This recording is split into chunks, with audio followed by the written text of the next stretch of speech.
Today it's time for a professional match of StarCraft 2, and I'm excited because of the man spawning here in the bottom right-hand corner of the map Golden Wall, playing with the yellow Protoss probes from the United States of America. We're looking inside of the main base of Astrea. Now, I'm not gonna lie, I am quickly becoming a bit of an Astrea fanboy. This man has been playing some amazing SC2, and he really has been making a name for himself over the course of the last couple of months. And it doesn't happen all too often that we have a player that all of a sudden emerges out of what seems to be nowhere. Now, obviously, he has been playing this game for a very long time, but especially over the last couple of weeks, he has been taking games off of the best players on the planet. And actually, as of me making this video, he is ranked just behind Nuke when it comes to rankings from North America. So he's currently the second highest ranked player from the USA, which is pretty amazing, right? Very, very impressive. His opponent, though, in the bottom left-hand corner, playing with the hot pink Terran SCVs, definitely no slouch whatsoever. From South Korea, we have none other than Dream. Interestingly enough, and I was actually discussing this on stream a couple of days ago, interestingly enough, if you're a Terran player from South Korea, it's very difficult to make a name for yourself. Likewise, if you're a Zerg player from Europe, it's very difficult to make a name for yourself as well. And now, I guess, in you know, North America as well, it's kind of difficult to make a name for yourself too, if you're a Protoss player, because the best players from that region are Protoss. Obviously, in Europe, we have Serral and Raynor, and in Korea, I mean, there's many different good Terran players, but names like Innovation, Maru, TY, I mean, there's a whole bunch of them come to mind. And interestingly enough, I'm pretty sure if, like, Dream would have been, I don't know, from literally any other country, he probably would have actually had a lot more interest in his gameplay. So, as of me making this video, worldwide, League-wise, Dream is currently considered to be the number 20 on the planet, and Astrea currently the number 38. So here we go. Now, this game was recently played as part of the War Chest Team League. I heard it's very exciting. Rumor has it, and I guess this is a small spoiler alert for this match, okay? I haven't seen it yet, of course, myself either. But rumor has it that there's nukes. So now I'm waiting for the nukes, man. Now I want to see what ends up going down in this particular game as well. Anyhow, very standard openers right here from both players. We see some very fast expansions on both ends of the map. We are indeed on Golden Wall, by the way, and I actually saw someone comment below one of the videos. I think it was yesterday or something along those lines. Whether or not Golden Wall was still in the map pool, it is. It's just that we don't really see it in a whole lot of competitive play anymore right now. So interestingly enough, this map, while it is really cool, I do like watching games on it. I'm also not a big fan when it comes to playing matches on it because it is so very different than the other maps that we have in the game right now. So in case you're unfamiliar, there's this golden wall that runs through the center of the map. The bottom section of it is only accessible by either dropping units there or by obviously mining out some of those very low mineral patches. So essentially, you can actually like send a worker over there on both sides, obviously, because it is mirrored, and then you can mine out that section of the map. And you can eventually access the bottom part of this map as well. On top of that, there are some golden minerals here, which can be mined from both sides, which I also think is a pretty neat feature. And while it is a cool feature, generally speaking, right, when you're playing a game that is as hard as SC2, it's quite popular to just simply veto those maps when you are playing at the highest level, just because maps like this do require a bit of a different approach. And, well, obviously, since there's 7 maps in the map pool, we don't see a whole lot of best of 7s. Generally speaking, the best of 7s that we do see are going to be grand finals, and then, you know, Golden Wall is going to be the final map. But, yeah, generally speaking, we just don't see this map very often right now as it stands. Very quick third command center right here as well from Dream. That is a little bit of a gamble, but this map is absolutely massive, right? So, Protoss has decided to actually go... Ooh, this is kind of neat. He's decided to go for a charge upgrade. So, most Protoss players in this matchup right now are very, very fond of playing, of course, that Blink Stalker opener. Blink is very, very helpful in this early game, especially because it helps you chase down some of those dropships, but you can also start getting aggressive. The thing is, obviously, on this map, there's only so much that you can really do.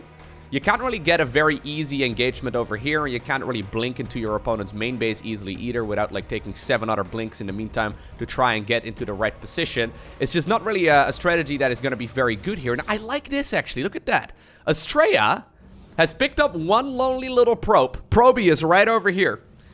And he's put him right behind those golden minerals. So I wouldn't be surprised if maybe we're going to be seeing a little bit of a fast expo here. How many gases is he on right now? Yeah, so he's actually only got 3 probes in gas.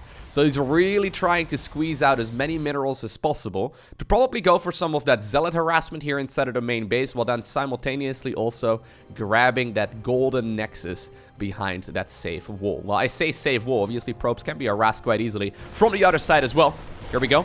Marines are in a decent enough position. There is... Ooh, that is big. Yeah, there is a Cyclone there on the low ground that locked on right away, and that does mean that the Prism falls. Not the greatest engagement here for Astrea whatsoever. You need that Prism to stay alive for as long as possible, because that helps you defend very easily as well. So already, this is now going to cut into some future production right here as well of this Robo facility, as he is going to be reproducing that one the one War Prism that he ended up losing. But regardless, the third Nexus has been planted down in a bit of an unorthodox position.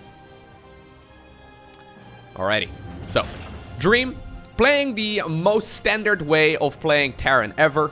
Just simply sit here and makes a lot of stuff while securing that third base, right? So technically speaking, going for such a fast third orbital command is a bit of a gamble. But like I said, on this map, you can get away with a little bit, I guess, of greedy play. He has got enough energy right here for a scan saved up as well, so he could certainly go ahead and detect a bunch of Dark Templar, which obviously are a very real threat, especially when you know that your opponent opened up with the Templar Archives. The Zealots are gonna test the waters for just a little bit, but really, nothing is really achieved just yet. So both players are just simply happily building up. Now, how are you gonna saturate this base? Oh, okay. I was gonna say, how are you gonna do that? He has decided to now actually recall enough probes to right away saturate this base entirely, which I really like. This is some cool plays here by Astrea. He's actually now also mining out some of the minerals right here in the back. So the probe eventually will finish up that trip there. But since he's scouted that his opponent is playing super safely here as well, there's no particular reason for Dream, for Astrea rather, to play super safely here either. Alright. So, where's this gonna go from now, right? So, third command center is probably gonna land over here on the golden base as well. Obviously, the gas geyser over here is not gonna be accessible, even though it does look like there's some gaps right here between the mineral patches. Units are not gonna be able to squeeze through until one of those mineral patches is mined out. I wouldn't be surprised to see Dream right now going for... Is he gonna go for, like, a delayed cannon rush or something along those lines? That would be kind of cool. He's put down a bunch of pylons over here, so I guess these are just spotter units. But anyways, I wouldn't be surprised if Dream was going to go for the golden base here as well. Though so far, he's just simply floating that orbital command there. Really kind of worried, I suppose, that his opponent has got a little bit more than just this one cheeky little zealot, who's apparently got his blades out ready to go. Probably a little concerned that he might get overwhelmed as soon as he unsieges, either by units inside of his main base, or by units just simply charging straight over at the third. So Dream taking very little risks, right? Look at how careful he is right now as well in that siege tank position. He knows very well that he's going to be able to catch up in that economy very easily. He's already been overproducing some of those SCVs. So as you can see right now, there's plenty of SCVs available to just transfer them straight towards the third base once it inevitably does go up. Dream, though, I mean, I feel like he's barely even seen the opponent's side of the map, right? We've had 0 worker losses here so far, which is kind of uncommon for this matchup. But here we go. Now, has he got any idea about the golden base? Now, he doesn't. So he has no idea what his opponent is actually doing at this point, and that is gonna hurt quite a bit. Then again, Terran players, generally speaking, don't really care too much. As long as they can get their own economy up, they can eventually max out, and those Terran armies obviously are very, very scary. He's already transitioning towards the Ghosts. So Ghosts obviously absolutely phenomenal, especially when it comes to dealing with Protoss. For those of you unfamiliar, they have a little spell called EMP that allows you to remove energy out of units, but also shields. So obviously, all of this Protoss army has shields, and well, some of these Protoss units have energy as well. There are some High Templar inside of that prison, so that is one thing to keep in mind here. Love that sensor tower positioning as well, so you can see exactly where that Protoss army is coming from. Now, this is kind of cool, man. I think one of the reasons why Dream, I haven't really been scouting or noticing his vision all too much, but I think he probably has been scanning this base and this base as well. So he's assuming that his opponent is on a 2-base economy, right? And if the Protoss is on a 2-base economy, you know very well that they're going to be going for some sort of push. Now, he probably has put 1 and 1 together at this point, and he realizes that there is a third base out somewhere, but he doesn't really know exactly that it's the gold base. Another Nexus right now acquired as well in the backline. This is going to give Astrea a very nice jump start in this particular match. He's also sitting at 69 probes. Very nice. Zealots in the top section, though, will get caught. They were ready to set themselves up for a bit of a run-by. Now, speaking of run-by, though, maybe these are going to try and see if they can potentially catch up with some of these units. Cyclone, sadly, a little bit too thick to get the hot pickup. So he'll probably have to... Oh, no. Ugh. He's going to have to accept his fate. It's the saddest Cyclone ever, man. I'm pretty sure that's the Cyclone that was previously, you know, in charge of sniping that Warp Prism on, in the main base. He did a great job. It's a little sad, to be honest, but... Anyhow. So, very passive game, though. It's been 10 minutes right now. We see both players just simply happily macroing up. That does mean that we're likely going to see one really big clash in the very near future.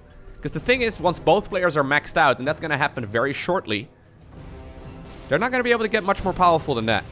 Alright, so, here we go. Supply count's basically even here. One nice EMP does land here on all of those sentries. All 2 of them. So, that's good. There's also the Robo Bay now coming up here for Astrea. Now, Dream is anticipating that there is a base here. He did scan that Nexus location over here, but now he finally sees it. There we go. EMPs will actually prevent this army from moving up. I like this move here from Dream. Just drops behind the mineral line, and obviously that's where this Terran army is so powerful, right? The mobility here is insane. Beautiful zoning here by Dream, who's just simply preventing this army from being engaged with all of those siege tanks right over there. And at the same time, he's harassing the base here too. He doesn't even really need to drop anymore. Now the question is he committing too many units over here? Is Astrea gonna engage? He does have some High Templar energy inside of that prism, if I'm not mistaken. He actually has full energy there, so nice storms do go down. These Terran units very, very vulnerable. Stalkers actually decide to blink straight on top of most of his bio army, but there's a lot more siege tanks there in the back.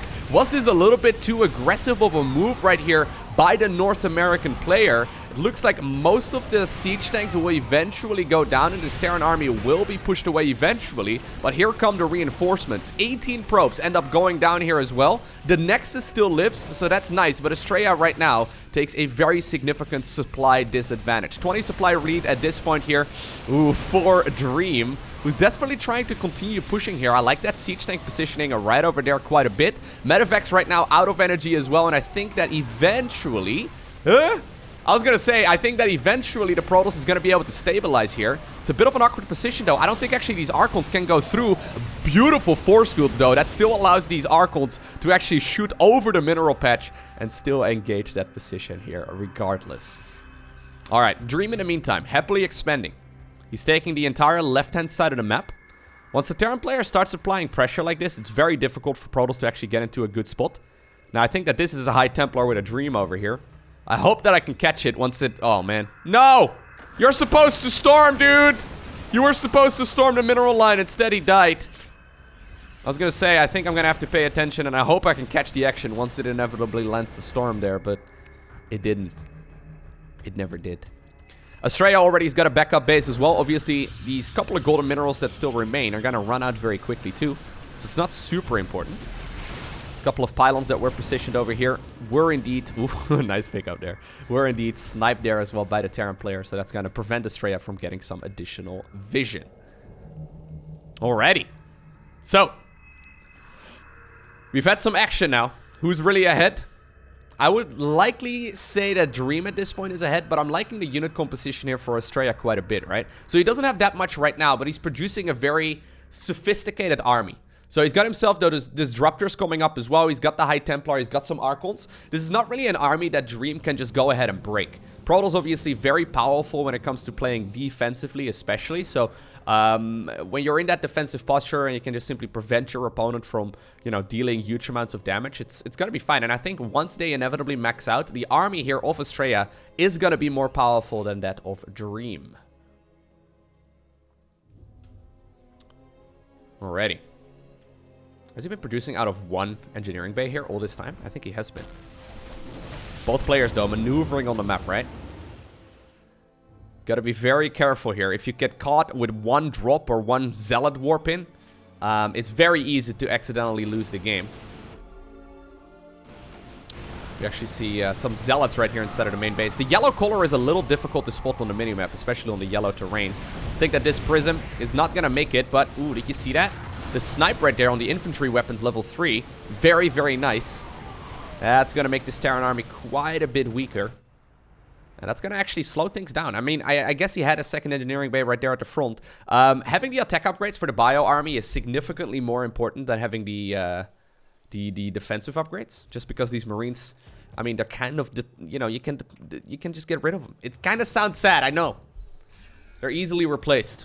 I know. I believe lore-wise, though, they're convicts and stuff, right? That makes it all right? I don't know, dude. I'm not sure. StarCraft politics are a little vague.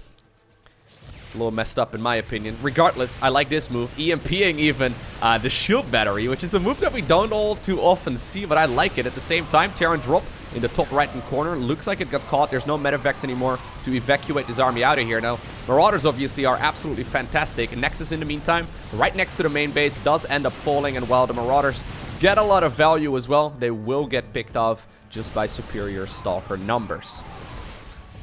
Going after some of that production right now is Dream, trying to see if he can potentially get a little bit of damage in. Nothing too crazy though, and I think eventually these medevacs, well, they're either going to have to pick up and get it out of there, or they're going to have to sacrifice themselves for the Terran Dominion. The Marine Marauder Ball ended up forcing the Council there as well on that Nexus. Looks like the drop in the main base was cleaned up. And once again, I mean, both players take a significant amount of losses. I'm liking this position for Dream a lot, though. So Dream has basically taken control right now of all of the... Basically taking control of all the bases. Missed pun. Bit of a bad pun anyway. It's all good. Anyhow, he's now taking control of this position right here on the minimap as well. Plus, he's already got that base, obviously, in the top left-hand corner. That does mean, I guess, that we're gonna... You know, after these bases run out, we're going to probably see players expand towards the southern section of Golden Wall. And this is where I love this map. This is where the maneuvering and the positioning becomes even more important. Astrea, do you have high ground vision? No, he does not. One Disruptor Ball, obviously, and this army can be killed very easily. Actually, a double Expo right now as well. So 2 Nexi are being acquired here by Astrea. But with the Planetary Fortress finishing up on this high ground, Dream has got an anchor to fall back to. And I don't really see this position being broken here anytime soon. Okay. Nice little feedbacks. Good EMPs as well. Don't think that that Archon is going to make it. Maybe. Not quite going to happen.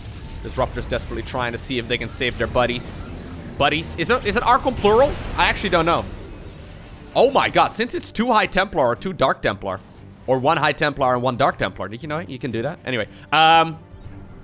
Isn't Archon plural? I don't know. I guess we're technically many different, you know. It's a conversation for another time, guys.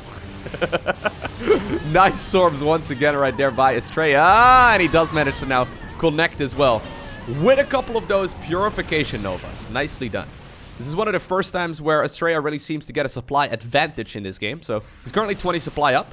That said, obviously, once Dream realizes that he is down in supply, he will produce 1 round of Marines. So that's going to be basically that. Good EMP once again. I love the fact that Dream is constantly bringing a ghost with these fights as well. Just to EMP the shield batteries or whatever army is there to meet him. It's really nice. He is currently setting up in a nice position, though. Now, those siege tanks... Nice splits. Those siege tanks are very vulnerable to the Disruptor Purification Novas. But so far, this Protoss army has been pushed back very nicely. Terran army continues trying to get some damage in, but the defensive posturing right here for Astrea has been very good. He's got a lot of money, though. He needs to start spending some of it as well. Okay. Maybe some Immortals at this point is not a bad idea either. This is a very Marauder siege tank heavy force. Anyhow. Here's, by the way, a nuke coming up. There are multiple Ghost Academies, so that is cool. We'll see if that's going to be something that will come into play here. Or where it will come into play, I guess is the better way to say it. You're not really going to get a nuke and then not use it, right? I mean, Terran players are still video game players after all, right? Everyone got excited when they launched their very first nuke. And I like to think, especially when you play at this level, you get still at least a little excited for landing some of those nukes. Now, beautiful EMPs once again. EMP is one of those spells that's not as fancy as like Fungal Growth or say Psionic Storm, but it's actually ridiculously powerful, especially against Protoss. Good move right there, though, by Astrea. He's actually now setting up a bit of a Terran sandwich coming in from both of the sides here. This is a bit awkward, though, because those Protoss units are bumping into each other, trying to force themselves down that ramp. Couple of additional Zealots do come in from the bottom as well. 1 probe offering apparently 7 minerals there, or a couple more probes have decided to join in the fray as well. Look at these bad boys. They are feeling so confident that they're even wearing some of their golden minerals instead of their beak. It's High Templar ornament. It's beautiful. Wait, where are we? Look at this. This is a rare sight. We have a High Templar throwing water balloons right here at a missile turret. Look at the missile turret guy. You see him? Oh, he's all wet right now. Apparently, the High Templar is feeling confident that the rest can kill him. Why don't missile turrets cost 1 supply? I'm confused, guys. I know that it would really suck, balance-wise. Don't get me wrong. I guess with that logic, a battlecruiser would cost like 4,000 supply, huh? Because a battlecruiser has like 4,000 people working in it, right? On that same note, why can't 20 Marines gun down a battlecruiser? It's very confusing, man. I'm starting to think that my science fiction video game is not realistic. Can't believe it. Anyhow. If we draw like a vertical line through the minimap, right? From top to bottom. It seems like the entire right-hand side of the map right now is being occupied by Astrea. And the entire left-hand side of this map... Is this a cheeky one? I think it is a cheeky one. The entire left-hand side is occupied by Dream. This is a ghost with a mission. Where is she gonna go? Alrighty, so apparently it is gonna go into the main base right here of this Protoss player. This is the first time that Astrea hears the sound that a tactical nuke has been detected. Even though there's really not a whole lot to kill here, there are a lot of structures, right? And yeah, just shutting down the production here is gonna be a massive pain in the butt. That was powered by a whole bunch of pylons. You can certainly go for another nuke right there for maybe some of those probes on the low ground. Now, obviously, what you want to do while you're nuking is also maneuver around the map to try and force your opponent's attention in other directions. Unlike Protoss, or unlike Zerg, Protoss is very, very focused on their armies all the time. Like, Zerg tends to just attack move, and then that's kind of it. Here comes another nuke, by the way. Going towards that natural, like I was pointing out earlier. Protoss has to pay attention to where their army is currently located, right? So it's very difficult for them to catch both the nukes. Nicely done. To catch both the nukes and then also the army that's maneuvering at them. Like, if you're not paying attention to your High Templar or your Disruptors or anything like that, you can very easily lose the game. So nukes, they might not necessarily get you that much value. I mean, they're 100 minerals, 100 gas, if I'm not mistaken. So they are really quite good. They can obviously get a lot of potential. They obviously have the potential to blow up literally everything, but it doesn't really happen all too often. What is a limiting resource, though, in SC2 as well, is attention, right? So I love this. Using a scan right there to get that high ground vision and then to use the tactical nuke once again. So if you can focus your opponent's attention in a certain direction, because right now Astrea is desperately looking around trying to figure out where that nuke is landing. For some reason, a couple of probes apparently did not get the hot retreat. But, you know, you gotta split your attention into multiple situations, and Protoss can't really look away from their army all too often. So if you can force them to fight at the same time while landing a nuke, you might get that juicy hit. So far, the nukes have been moderately successful, I would say. Now, nice little hit squad right here from Astrea. He's got a lot of money in the bank, so he's decided to go after the planetary fortress. At the same time, looks like the Terran army here in the center of the map was actually not paying attention. Another nuke will go to the skies once again. And this one will go for the base in the top right-hand corner. I love the fact as well that Dream is going for a different spot every time. Now, obviously, Astrea does not see that nice little mark that we have on the minimap, right? So he doesn't actually know where that is located. While sniping the base down south, he's now also sniped the base here in the center. Plus, he's doing a bit of a zealot run by here inside of his opponent's natural. Another nuke right now is coming up at this mining base. Is Astrea paying attention? He's fighting at like 3 different angles at once. This is gonna hurt. Big nuke. Big nuke. Everything was going well there for Astrea until that nuke. This right now puts him in a weird spot. He took like 2 of those planetary fortresses out, which is great. The only problem right now is that he ended up losing a lot of economy there as well. Nicely done by Dream, who still has that bad girl. I was gonna say bad boy, but it's clearly a girl. Yeah, she's still going to town right now, deploying another one of those tactical nukes.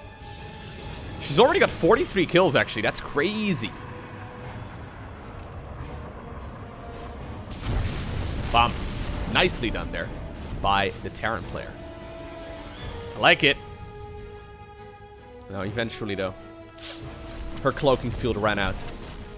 There's even an observer up above. Oh my god, she got sliced in half! Alrighty then. It's a little graphic. So early on the Tuesday morning. You guys probably watch this. Well, actually, I know a lot of people from the US like to watch this during their lunch break, which I always like. I like seeing those comments. It's like, okay, Lowko, I got lunch ready to go. Where's the video? For me, I post the videos at 8 p.m. Central European summertime. But I know for a lot of you, obviously, that's going to be either middle of the night if you're in Australia. Ugh. Or, I guess, around noon in the US. Depending on what time zone you're in. Now, here we go. This is, I think, the big clash we've been waiting for. Terran doesn't really want to fight without the siege tanks sieged up, and Protoss doesn't really want to run into a bunch of sieged up tanks. So this fight is going to be very, very critical. Apparently, Astrea has decided that he wants to go around the back. Now, once again, another nuke is going to this base. Is he paying attention, man? This is so risky. Oh, no. Okay, Astrea does see it right now. That's nicely done there. Not quite going to be able to get the kill on a lot of these probes. That said, though, this is now giving Dream an opportunity to put his siege tanks in a very scary position. It's not going to be easy to break. Apparently, Astrea, though, is already preparing for this. He now decided to go in for the counterattack. Big recall towards that Nexus. Looks like this Nexus should be able to stay alive, although I say that. There's a lot of reinforcing Terran units coming in from the back. Some of the siege tanks have decided that they want to get in on the fight as well. Zealots and Stalkers, in the meantime, take care of this, I guess, main command center that floated on over in that direction. Right now, we have a bit of an awkward situation, though, because we're 26 minutes into the game, and both players are actually engaging each other's main base. Neither really wants to be fighting the opponent's army straight up. A lot of reinforcing Terran units right now just simply walk to their deaths. At the same time, though, if Dream manages to shut down this production here of the Protoss player, that's huge. Massive purification novas there, used by Astrea, just constantly trying to keep this Terran player at bay.